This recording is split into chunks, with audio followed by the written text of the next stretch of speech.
Doctor साहब से हमारा एक सवाल था कि जो लोग पान सुपारी गुटखा खाते हैं, उनका मुंह कम खुलता है। तो इसके क्या कारण हो सकते हैं और इसके क्या-क्या उपाय किए जा सकते हैं?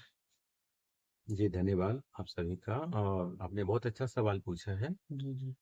जो लोग पान सुपारी गुटखा खाते हैं, जी, तो धीरे-धीरे खास करके और बीटल नट का यूज़ करते हैं।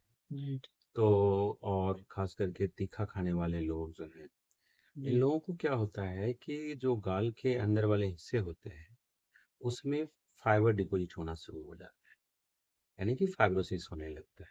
वो जी, फाइब्रोसिस की वजह से वहाँ पे वेसल्स भी कम हो जाते हैं और वो स्टिफनेस यानी हार्डनेस होने लगता है लिक्विड में। इसी वजह से मुँह उनका कम खुलता है। जी, जी, अब उसका इलाज निर्भर करता है उनके स्टेजेस पे कि उनका कौन सा स्टेज है। जनरली उसको 4 स्टेजेस में बाँटा जाता है, स्टेज 1, 2, 3 एंड 4।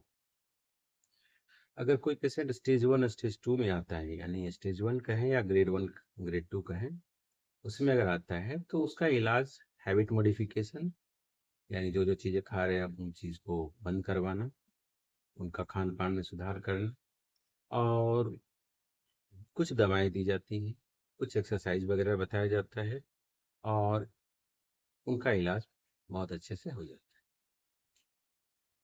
है। जहाँ तक स्टेज 3 की बात है, जब स्टेज 3 के पेशेंट आते हैं तो उनको क्या है कि ये सब सारी चीज़ें करने के साथ-साथ कुछ गाल के उस हिस्से में जहाँ पे फाइब्रोसिस है, कुछ इंजेक्शन वगैरह भी देना होता है, जिससे कि वहाँ की फाइबर डिज़ॉल्व होके धीरे-धीरे कम होने लगता है। और पेशेंट अगर स्टेज 4 में आता है, तो ये सारा कुछ करने के साथ-साथ कभी-कभी सर्जिकल इंटरवेंशन यानी सर्जिकल करेक्शन भी करना पड़ता है।